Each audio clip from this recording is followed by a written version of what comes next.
Urwah bin Zubair juga adalah salah satu orang yang sangat luar biasa, terkenal dengan kesolehannya. Urwah bin Zubair ini anaknya Zubair bin Awam. Zubair bin Awam adalah salah satu 10 orang yang dijamin masuk surga. Anaknya Urwah. Urwah bin Zubair ini pernah duduk bersama dengan teman-temannya. Ada Abdullah bin Zubair, saudaranya sendiri, ya, yang terkenal. Abdullah bin Zubair salah satu perawi hadis, ya, yang terkenal nanti sempat jadi khalifah beberapa saat. Kemudian ada Abdul Malik bin Marwan. Dan ada lagi satu adiknya Abdul Malik bin Marwan. Duduklah mereka di depan Ka'bah lagi ngobrol anak-anak muda ini. Kemudian mereka sambil berkata, cobalah kita saling, ya, memohon kepada Allah, berharap sesuatu yang paling dia harapkan di depan Ka'bah. Siapa tahu Allah kabulkan.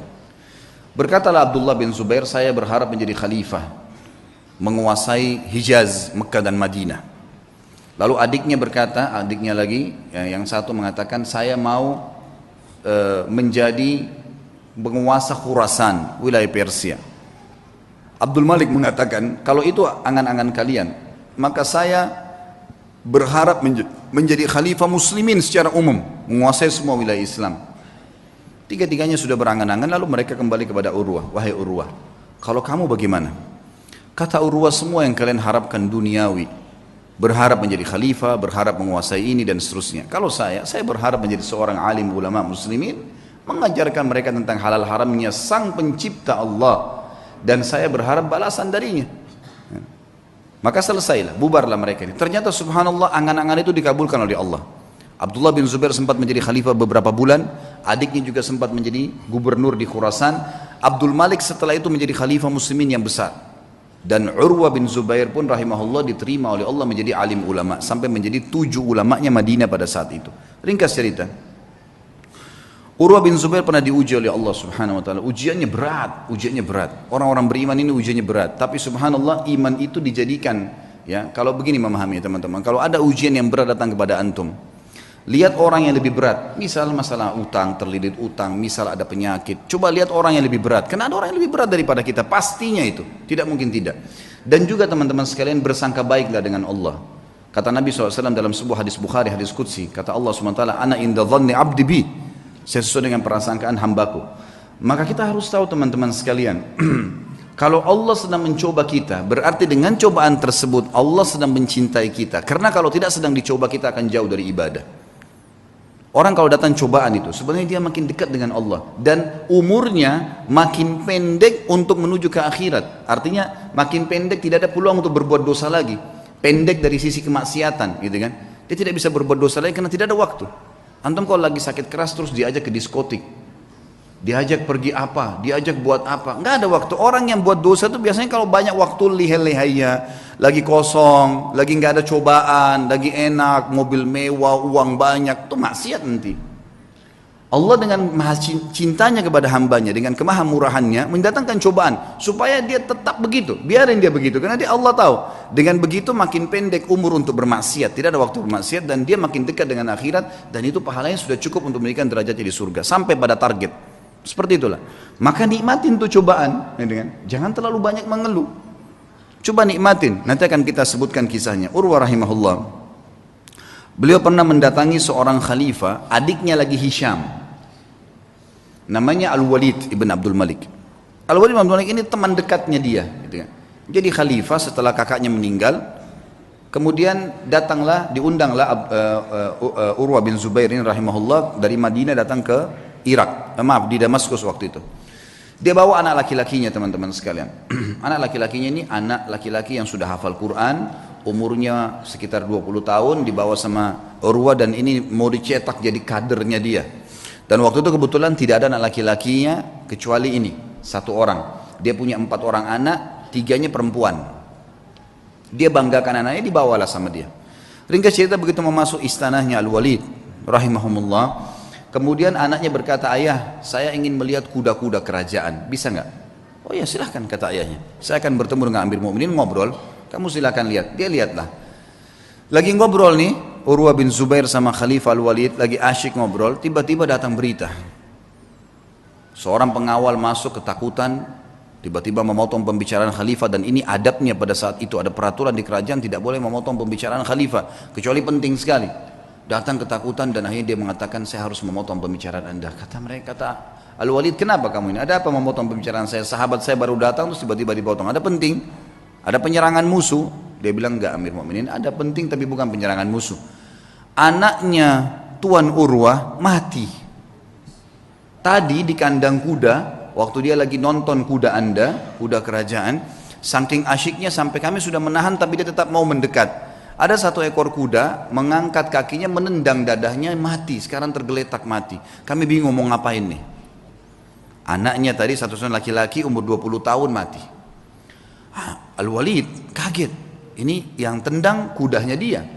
Mati di kerajaan dia. Tetap dia shock gitu kan. Tidak enak. Tapi subhanallah dia balik ke arah Urwah. Urwah senyum. Urwah senyum. Lalu Urwah mengatakan, Inna lillahi wa inna ilahi raji'un. Berikan jenazahnya biar saya yang urus. Dengan sangat tenang dia turun dari duduk tadi bersama khalifah, dia lihat jenazah anaknya, ditutup matanya, diuruslah jenazahnya sama dia, dimandikan. Kata perawi kisah ini, tidak ada setetes pun air mata yang jatuh dari matanya Urwah. Dia urus jenazahnya selesai. Kemudian dia bilang sama Walid, saya mau turunkan anak saya di kuburan sendiri. Baiklah, turun. Begitu turun subhanallah di kuburan. Dalam kisah ini dikatakan ada satu penyakit teman-teman. Penyakit ini saya tidak tahu dalam bahasa Indonesia, tapi dalam bahasa Arab disebutkan gargarina namanya. Gargarina ini penyakit harus amputasi, nggak bisa enggak. Kalau kena itu biasa ada di jenis-jenis tanah tertentu. Jadi orang turun tidak pakai sendal, di zaman dulu itu bisa kena dan itu tidak ada obatnya zaman dulu. Harus dipotong. Dia membusuk tiba-tiba kakinya. Urwah rahimahullah begitu turun, taruh jenazah anaknya, begitu sudah keluar, pas keluar kakinya kena gargarina itu. Kena penyakit, tiba-tiba membusuk, ya kalau kita mungkin bonyok gitu ya, sudah mulai menghitam tiba-tiba dalam sekejap. Lalu waktu Urwah mau jalan nggak bisa, dicek ada tabib, ada Walid datang situ, khalifah juga lihat ini kenapa nih, panggil tabib, kata ini kena gargarina. Apa solusinya? Harus dipotong. Dalam waktu yang sama nih, anaknya baru mati ditendang kuda, dikubur pada saat itu, dia pun kena penyakit ini, harus potong kakinya. Amir Mukminin Walid bilang, coba tanya jalan keluar ada obat? Nggak ada, ini nggak ada lain. Baiklah. Kata Urwah, waktu ditanya, bagaimana Urwah? Senyum. Inna lillahi wa inna ilaihi raji'un. Udahlah, potong aja. Potong kaki ini, bukan potong daging biasa. Ya, potong aja.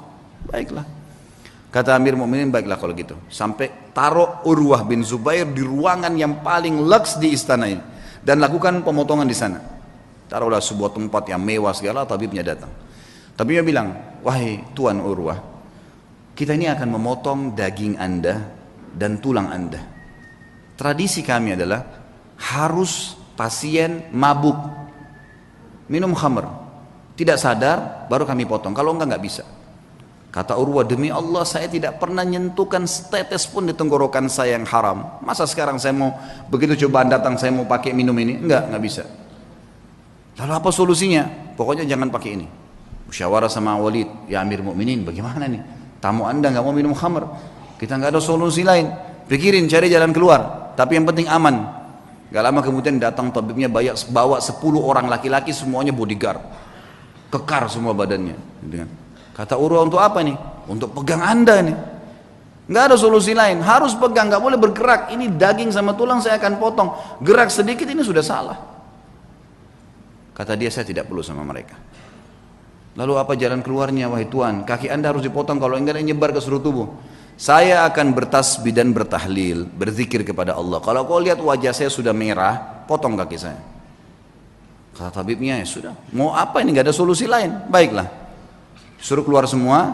Lalu kemudian mulailah tabib ini menyuruh 2 orang ya, pendampingnya untuk menyiapkan segala yang berhubungan dengan kebutuhan untuk memotong itu. Lalu Urwah mulai tutup matanya sambil subhanallah, walhamdulillah, wala ilaha illallah, wallahu akbar. Direnungi dalam hati, diresapi. Dan betul wajahnya berubah jadi merah. Memerah. Kata tabib, betul saya lihat wajahnya merah, saya potong kakinya. Saya potong kakinya. Terpotonglah kakinya. Begitu selesai terpotong, gitu kan? Kemudian ditahan darahnya, lalu saya mengatakan, Tuan Urwah, sambil Urwah berzikir, subhanallah, walhamdulillah, wala ilaha illallah, wallahu akbar. Tutup mata. Lalu ditepuk, wahai Tuan Urwah, kaki Anda sudah kami potong. Dia bilang alhamdulillah. Biasa. Kakinya terpotong ini. Alhamdulillah. Terus kata tabibnya, tapi belum. Darah masih ngucur. Kami butuh memberhentikan darah itu. Kata dia, berhentikanlah. Dia bilang tidak ada jalan lain kecuali kaki anda kami rendam di minyak panas. Nggak bisa, harus minyak panas baru bisa. Minyak panas langsung membuat itu berhenti darahnya. Dia bilang lakukanlah. Saya akan berzikir lalu lakukan. Dia baca subhanallah, alhamdulillah. Kalau wajah saya memerah, tutup. Tapi subhanallah manusia, begitu dia berzikir ditaruh minyak panas, dia sempat teriak sebentar lalu pingsan. Gitu ya. Urwah rahimahullah terkenal teman-teman sekalian tidak pernah meninggalkan rubu' Al-Quran. Rubu' ini 10 juz setiap hari. Selalu bacaannya, tidak pernah tertinggal. Dalam kisahnya dikatakan dalam 3 hari khatam Quran, selalu bacaannya. Dan tidak pernah ketinggal 10 hari. Dan satu-satunya hari yang dia tidak baca 10 juz itu hari itu saja. Dikatakan dalam kisah hidupnya. Dan maka dia punya julukan kalau nggak salah Khazinul Quran.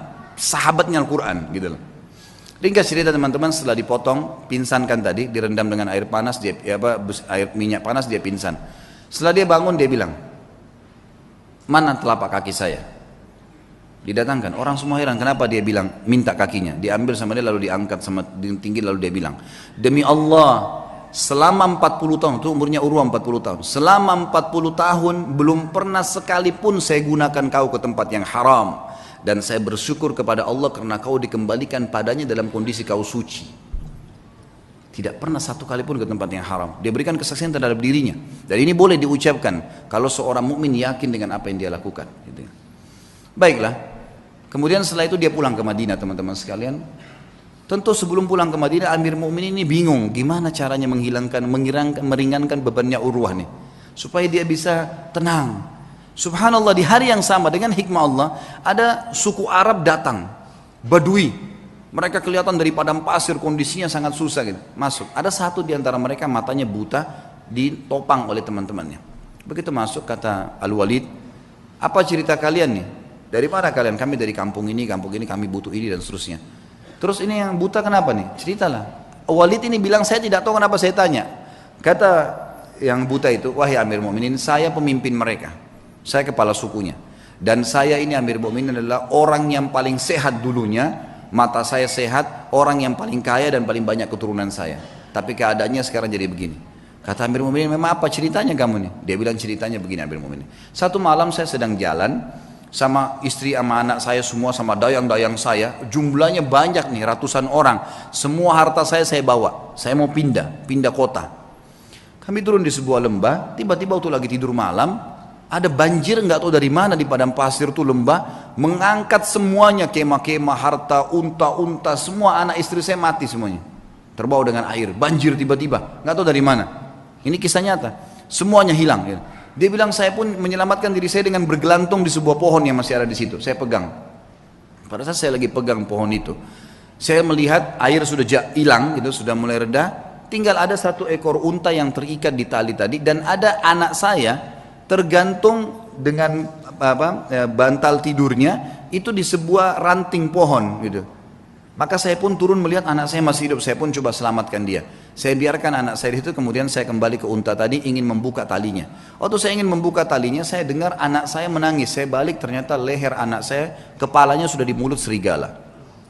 Dia bilang saya balik mau kejar udah nggak bisa, anak saya sudah dibawa lari sama serigala itu. Maka saya cuma mau selamatkan diri saya sendiri. Begitu saya balik ke arah unta ini mengangkat kakinya dan menendang ke mata saya sehingga saya buta. Maka dalam satu malam Amir Mu'minin saya jadi orang yang buta, jadi sakit, anak istri saya hilang, harta saya semua habis. Kata Amir Mu'minin Al-Walid, alhamdulillah yang telah mengutus kamu datang ke sini. Berikan semua apa yang dia mau orang ini, penuhi semua kebutuhannya dan bawa dia kepada Urwah, suruh ceritakan kisahnya. Diceritakan lagi kisahnya untuk meredam. Ya ternyata di atas Urwah masih ada yang lebih berat gitu. Urwah berterima kasih pada Walid, kemudian dia pulang ke Madinah. Waktu pulang ke Madinah, orang-orang semua pada datang nih. Sabarlah, beginilah, begitulah, dan seterusnya. Saya sebutkan dalam bahasa Arab ya. Kemudian pada saat orang banyak mengatakan kepadanya, sabarlah dan seterusnya, lalu dia mengatakan pada tamu-tamunya, la yakhluwannakum ma tarawun. Jangan sampai kalian merasa sedih dengan apa yang kalian lihat. Atau kalian mungkin menganggap ini sesuatu yang berat. Faqad wahaballahu azza wa jalli arba'a minal banin. Sesungguhnya Allah mengaruniakan saya 4 anak. Fa akhadha wahidan, dia mengambil 1, wa abqali 3 dan masih memberikan saya 3. Falahul hamd, maka saya bersyukur dengan itu. dengan matinya anak saya.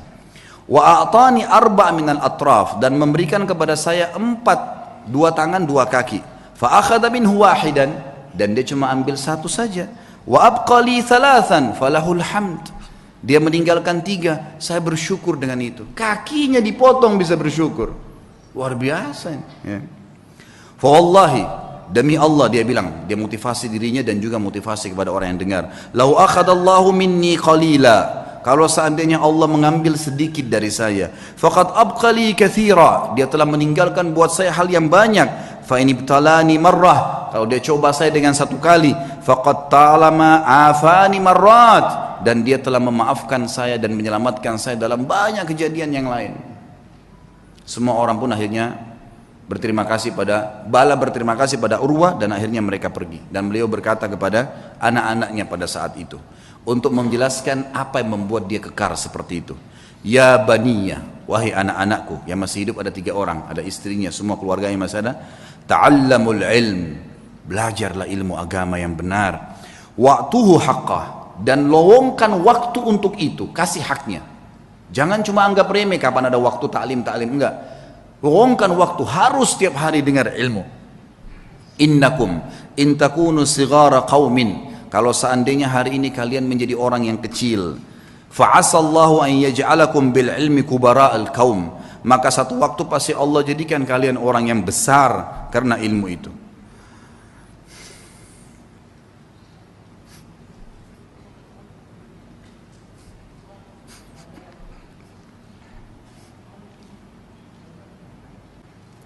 Wasau'ata hal fid dunya akbah min syaikhun jahil, dan sungguh buruk sekali, apakah ada yang lebih buruk dari orang tua yang bodoh gitu, tidak mengerti agamanya. Lalu beliau berkata juga, iyyakum antarau sadaqata annaha sadaqatun bal i'tabaruha hadiyah, hati-hati jangan pernah kalian melihat amal yang kalian kerjakan atau sedekah yang kalian keluarkan adalah sedekah yang kalian anggap remeh, tapi jadikanlah sedekah itu sebagai hadiah tahdilillahi azza wa jal, yang kalian berikan hadiah kepada Allah subhanahu wa ta'ala. Wala yahdiyanna ahadukum lillah, dan janganlah kalian memberikan hadiah sesuatu untuk Allah. Yastahi an yahdiyahu li azizil qaum, yang dia malu untuk memberikan kepada terhormatnya kaum atau pejabatnya satu kaum. Fa inna Allah azza wa jal azzu wa akramul kurama, karena Allah itu adalah zat yang paling pantas untuk dimuliakan, dan dia adalah zat yang paling layak dan paling pantas untuk memberikan balasan yang lebih mulia. Wa haqqu an takhtar li hadiyatikum, dan yang paling pantas kalian berikan hadiah yang terbaik dari kalian.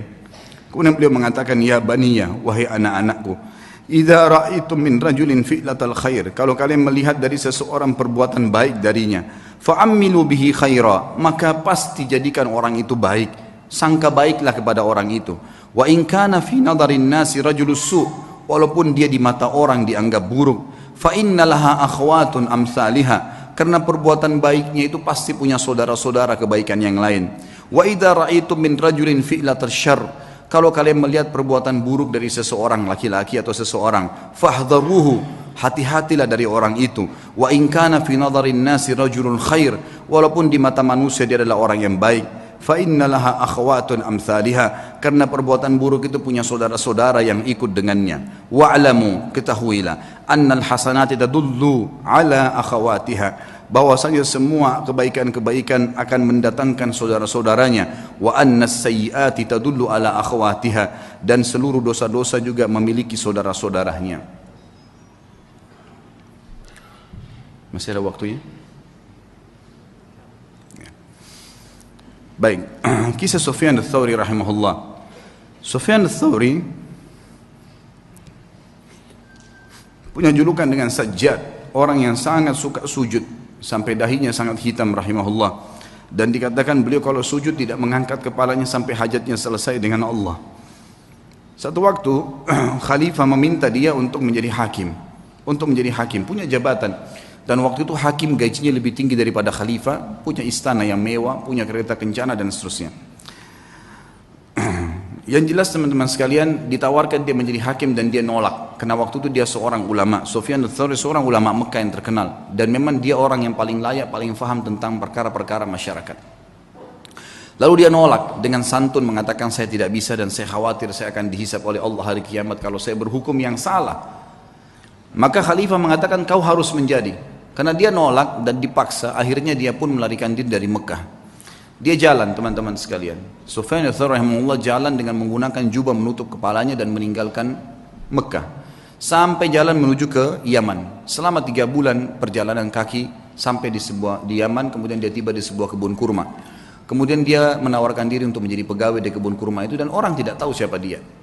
Kemudian berkatalah pekebun kurma tersebut, saya akan berikan gaji kamu seperti orang-orang yang bekerja sama saya. Dia bilang, baiklah, saya terima. Yang penting saya ada tempat tinggal dan saya bisa ibadah.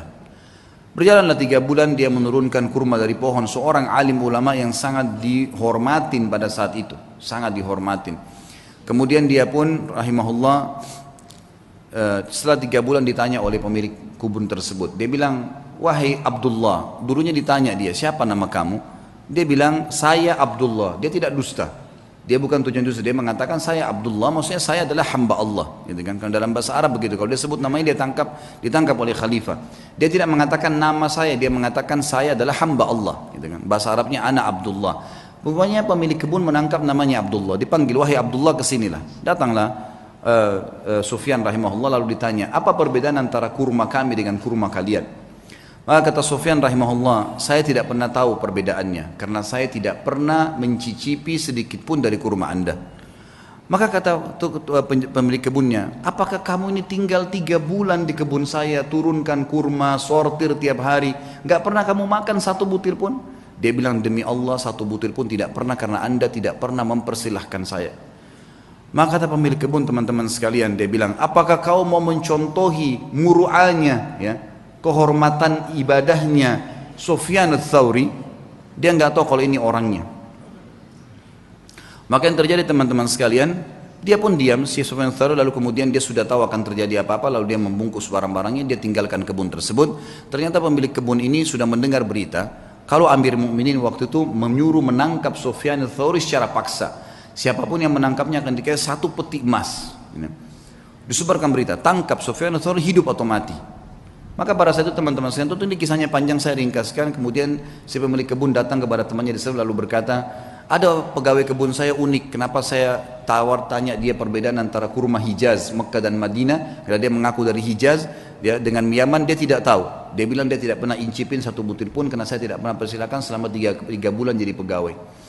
Maka temannya mengatakan, sebentar, ya, bagaimana cirinya pegawai itu? Disebutkan cirinya seperti ini. Kata dia, itulah Sufyan ats-Tsauri. Kita kejar dia, tangkap, kita berikan kepada Amir Mukminin, ambil 1 peti emasnya. Waktu mereka kembali ke kebun sudah tidak ditemukan. Ternyata Sufyan ats-Tsauri sudah kembali ke Mekah. 3 bulan kemudian, jadi ini sudah dari 6 bulan dari masa pengejaran, dia pun 3 bulan lagi kembali ke Mekah. Waktu dia kembali disambut oleh masyarakat Mekah, dia ulamanya gitu kan, muftinya Mekah pada saat itu, lalu disambut, mereka pun belajar. Lalu beberapa ulama lain menasihati, mengatakan, wahai Sufyan, Amir Mukminin sudah sangat marah, dia akan menghukummu. Dia bilang, saya lebih takut dengan raja yang sebenarnya, karena kalau saya salah berhukum maka akan jadi masalah, dan dia harus bisa mengerti, saya tidak bisa memaksakan diri gitu kan. Harusnya dia bisa memaklumi, dan masih banyak orang-orang yang bisa dijadikan sebagai pengganti saya. Lalu waktu Amir Mukminin waktu itu tidak disebutkan, saya tidak dapatkan namanya, dikatakan mendengar Sufyan ats-Tsauri ada di Mekah, lalu dikejar sama dia. Dia bilang, saya akan membunuh sendiri Sufyan ats-Tsauri dengan tangan saya. Kata temannya yang meriwayatkan kisah ini, Sufyan ats-Tsauri itu mendengar berita tersebut pun, kemudian dia sujud sholat 2 rakaat di depan Ka'bah, kemudian dia sujud, dan demi Allah saya tawaf 7 kali, dia belum mengangkat kepalanya dari sujud di sujud yang pertama. Jadi sujud tidak pernah angkat. Saya tahu pertama dia masuk sujud pertama, yang kedua, yang ketiga, sampai 7 kali tawaf. Ini kurang lebih memakan waktu mungkin setengah jam lebih ya. Itu kalau cepat, kalau lambat mungkin bisa lama, lebih lama. 7 kali tawaf bisa sejam kalau lagi padat-padatnya. Maka dia sujud, dia bilang, saya duduk di sebelahnya dan saya tahu tuh sujud pertama karena setelah dia masih angkat sujud yang kedua, kemudian dia berdiri rakaat kedua dan 2 sujud selanjutnya. Yang jelas teman-teman sekalian, selesai sholat saya melihat dia, kata perawi kisah ini, mendatangi Ka'bah lalu memegang kain Ka'bah sambil mengatakan, aqsamtu bika rabbi, saya bersumpah atas namamu hai Tuhanku, jangan biarkan khalifah ini untuk masuk ke Mekah. Maka yang terjadi adalah dikatakan dalam kisah ini, Amir Mukminin pun waktu khalifah itu waktu mendekati pintu gerbang Mekah, ya, sempat berkemah dan meninggal sebelum masuk ke dalam Mekah. Tapi yang jelas kisah yang kita ambil dari Sufyan ats-Tsauri adalah bagaimana beliau rahimahullah takutnya kepada Allah mengalahkan takutnya kepada pemimpin manusia. dan dia meninggalkan jabatan yang tinggi karena takut dihisab hari kiamat. Kemudian yang terakhir teman-teman sekalian adalah kisah seorang sahabat yang masyhur namanya Rubi'i al-Amir rahimahullah. Ini saya tutup dengan kisah ini. Rubi'i bin Amir rahimahullah adalah seorang ulama, bukan seorang ulama, salah satu pasukan perangnya Sa'ad bin Abi Waqqas yang akan masuk, yang diutus oleh Sa'ad bin Waqqas untuk mendatangi ya Rustum. Rustum ini adalah panglima perangnya Persia, panglima perangnya Persia. Rubi' al-Amir bin Amir rahimahullah ini terkenal sekali orangnya. Waktu dipanggil oleh Umar bin Khattab untuk berjihad, maka dia pun mengambil panci masaknya yang dia letakkan di kepalanya karena tidak punya topi untuk berperang. Panci masak dipakai jadi topi, kemudian pisau dapur dibawa untuk berperang. Dia tidak punya pedang. Dia nunggangi keledainya yang tua, ikut di pasukan. Oleh Amir Mu'minin Umar bin Khattab disuruh jalan. Subhanallah, Sa'ad bin Abi Waqqas waktu itu diutus pasukan oleh Umar bin Khattab dengan 30.000 pasukan menghadapi 240.000 pasukan Persia. Dan Persia kaget. Waktu mereka pun tahu 240.000, mereka tidak mundur sedikit pun. Maka Rustum ini ahli perang.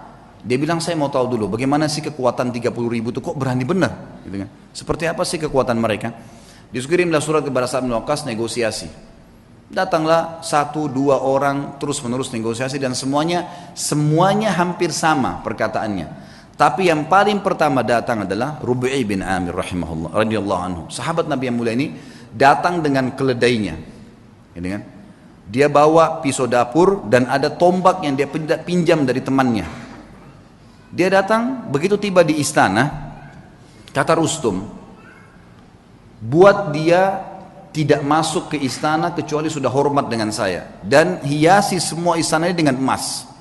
Semuanya, pintu gerbangnya hiasi dengan emas, semuanya taruh harta-harta gelimpangin gitu. Buat mereka mau tahu gila harta enggak ini? Semuanya, bantal-bantal semua singgasana hiasi dengan emas, semuanya taruh emas, geletakin emas di sana sini. Dibuat semewah mungkin. Waktu datang Rubi'i radhiyallahu anhu, begitu melihat kejadian tersebut, dia turun dari keledainya, lalu dia mengatakan, bagaimana dengan undangan kalian? Kata mereka, kau tidak bisa masuk kecuali kau harus menghormati Rustum. Mengatakan, wahai Rustum yang terhormat, saya pamit mau masuk. Kata Rubi'i, saya tamu dan saya yang harus dipamiti untuk masuk, bukan saya yang pamit. Lalu Rubi'i melihat di situ ada tikar permadani, di atasnya banyak emas. Sama beliau disingkirin emasnya, permadana itu diambil, dipotong pakai pisaunya dia, dibelah dua. Diambil, ditaruh di keledainya, dianggap sebagai ghanimah, harta rampasan perang, gitu kan? Ditaruh sama dia. Kemudian dia mengatakan, ini pembukaan harta rampasan perang kami kalau kau tidak buka pintu gerbang. Sendirian. Dan Rubi' ini perlu anda tahu, orangnya pendek, kecil, bukan orang yang tinggi kekar. Orang-orang Persia waktu itu tinggi besar, kekar-kekar semuanya. Diberitakan ke dalam. Kata Rustum, baiklah, tutup pintu gerbang, buka sedikit saja, supaya dia masuk tunduk kepada saya. Diperintahkan masuk, pintu gerbang dibuka sedikit. Memang tidak bisa orang masuk, harus tunduk. Maka Rubi'i lihat, subhanallah, Allah memberikan orang beriman itu hatinya bisa melihat, ya. Dia bisa membaca, namanya firasatul mu'min. Maka dia lihat, ini pasti ada tipu daya nih. Yang dia lakukan, dia balikkan pantatnya dia balikkan keledainya, lalu dimasukkan dari balik belakang, ya. Sehingga yang tadinya dia harus tunduk, ini dibalik, jadi bokong yang di belakang. Dilaporkan ke Rustum, ini yang dilakukan sama orang ini. Malah sekarang dihinain. Lalu dia naik keledainya, dia jalan. Subhanallah, tuh dia jalan, dia tidak turun dari keledai. Keledainya dimasukkan di istana Rustum dengan karpet-karpet yang mewah. Pisau dapurnya dipakai, bolong-bolongin bantal itu semua, bantal-bantal yang mewah. Semua ini karpetnya ditusuk-tusuk dengan tombaknya sama dia. Sampai tiba depan Rustum. Panci di atas kepalanya, pisau di tangannya, tombak di tangan, pisau tangan kanan, ini tangan kiri, tombaknya. Kata Rustum, dipanggil penerjemah, tanya kepada mereka nih, mau apa sebenarnya datang ke sini? Terjemahkan, hai orang-orang Arab, kalian kan dulu di padang pasir, tidak punya apa-apa kecuali gembala kambing. Untuk apa kalian datang ke sini? Kalau kalian butuh harta, sebut saja, kami akan kasih pulang. Kalau kalian butuh gembalaan, kami kasih berapa bun unta dan kambing yang kalian mau. Kalau kalian ingin jabatan, kami akan jadikan, pilih siapa yang terbaik, kami akan jadikan sebagai pemimpin kalian dan kami akan kasih gaji. Lalu jawaban Rubi'i rahimahullah, ini orang kalau sudah mengenal Tuhannya, dia mengatakan, kami datang dari sana tidak butuh dengan harta yang sedang kau pamerkan ini. Dan kami datang mengeluarkan seluruh hamba termasuk kamu dan kami dari menyembah makhluk kepada menyembah pencipta sang makhluk. Itu saja. Kalau kau patuh, maka kau dengan kerajaanmu, kami akan pulang. Hukum Allah, berhenti menyembah, karena waktu itu raja mereka Kisra dianggap Tuhan. Berhenti menginjak Kisra. Kisra pun tetap dengan kerajaannya, kau tetap sebagai panglima perangnya, semua kau milikin, tidak ada yang hilang di sini. Cuma itu saja. Kemudian kami pulang. Lalu kata si Rustum, baiklah kalau gitu, izinkan kami berpikir, mungkin butuh waktu. Kata Rubi'i, berapa lama kalian butuh? Sehari, 2 hari? Kata Rustum, tidak. Mungkin kami butuh 2 bulan, 3 bulan berpikir, musyawarah dulu. Kata Rubi'i, saya hanya kasih kalian waktu maksimal 3 hari. Karena pemimpin kami Nabi SAW mengizinkan musuh berpikir 3 hari maksimal. Tidak boleh lebih daripada itu. Kata Rustum, terjemahkan ke orang ini. Ini siapa? Pemimpin mereka. Kata Rubi'i, terjemahkan, kau pemimpinnya? Dia bilang bukan. Saya pasukan yang paling di belakang. Gitu. Saya ini pasukan yang paling biasa, prajurit yang paling biasa. Kata Rustum, terjemahkan lagi. Kenapa kok kau bisa ambil keputusan begitu? Dia bilang, dijawab sama dia, karena agama kami mengajarkan dari pemimpin muslim sampai masyarakat biasanya keputusannya satu. Kalau saya sudah berikan amanah, keamanan, semua harus patuh terhadap pemimpin saya. Muslim semua begitu. Kami satu jasad. Kata Rustum, baiklah, izinkan pulang orang ini. Begitu diizinkan pulang, kata Rustum, tulis surat kepada Kisra. Ini yang sedang kita hadapin nih, semuanya 30.000 manusia yang kayak gini nih. Ini untuk dihadapin susah nih. Nggak bisa, keras, tegas, dan memang maunya, nggak bisa. Harus begitu. Tidak ada jalan lain, urusan tangan Anda. Berperang atau kita mengalah saja. Ini nggak bisa. Karena Kisra nggak berhadapan sama pasukan muslimin, dianggap kuat, udahlah pasukan, perang aja, lawan. Gitu kan. Ini kasihan terjadi peperangan tentunya. Tapi yang kita ambil pelajaran bagaimana Rubi'i radhiyallahu anhu, teman-teman. Orang kalau mengenal Allah, harta jadi kecil buat dia. Ya. Semua apapun yang Allah haramkan ditinggalkan, seindah apapun itu. Berapa banyak kisah tadi yang kita sebutkan, anak muda yang meninggalkan perzinahan dengan menaruh kotoran di bajunya, berapa banyak orang-orang soleh yang sudah kita sebutkan kisahnya. Yang jelas yang kita simpulkan teman-teman sekalian, berhubungan dengan Rabbul Alamin, sering komunikasi dengan dia sebagaimana dia sudah ajarkan kepada kita semua. Mau keluar rumah ada doanya, mau masuk rumah ada doanya, mau makan ada doanya, habis makan ada doanya. Doa itu apa? Komunikasi dengan Allah. Keluar rumah, bismillahi tawakkaltu ala Allah, dengan nama Allah saya bertawakal, menyerahkan diri kepadanya. Kata Nabi SAW, kata Allah SWT, wa may tawakkalallahi fahuwa hasbuh. Yang bertawakal pada Allah, Allah jadi pencukup baginya. Seorang syekh pernah menangkap di Riyadh seorang penyihir besar. Penyihir terbesar ini datang dari Afrika, ditangkap. Waktu ketangkap, dia tanya syekhnya, saya nonton cuplikannya, dia bilang, bagaimana anda bisa menangkap saya? Padahal saya menaruh ribuan jin di depan saya.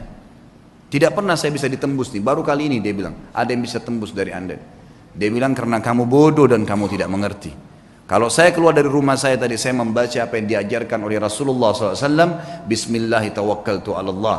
Saya bertawakal kepada Allah, dengan nama Allah saya tawakal kepada Allah, la haula wa la quwata illa billah. Tidak ada yang kekuatan kecuali milik Allah. Dan saya yakin dengan doa saya, dan kata Nabi SAW, siapapun yang membaca doa itu pada saat keluar rumah, semua syaitan yang menemuinya akan berkata, orang ini tidak bisa kita ganggu karena Allah sudah lindungin. Itu sebabnya saya bisa tembus kamu. Bukan cuma itu, saya akan laporkan kamu dan kepala kamu akan dipenggal karena kamu seorang penyihir.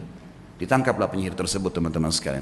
Hubungan dengan zat sang pencipta yang maha kaya, menciptakan semuanya, itu adalah hubungan yang paling baik. Maka jalinlah hubungan yang baik dengan Allah, maka Allah akan baikkan semua. Sebagai penutup kata-kata saya, kata Nabi SAW, siapapun yang berbuat perbuatan yang Allah ridha, Allah cintai perbuatan tersebut, Allah akan buat semua makhluk mencintainya. Dan kalau seseorang berbuat perbuatan yang buruk yang Allah benci, maka Allah akan buat semua makhluk akan membencinya. Kata kuncinya kembali kepada Allah Subhanahu wa taala. Allahu a'lam.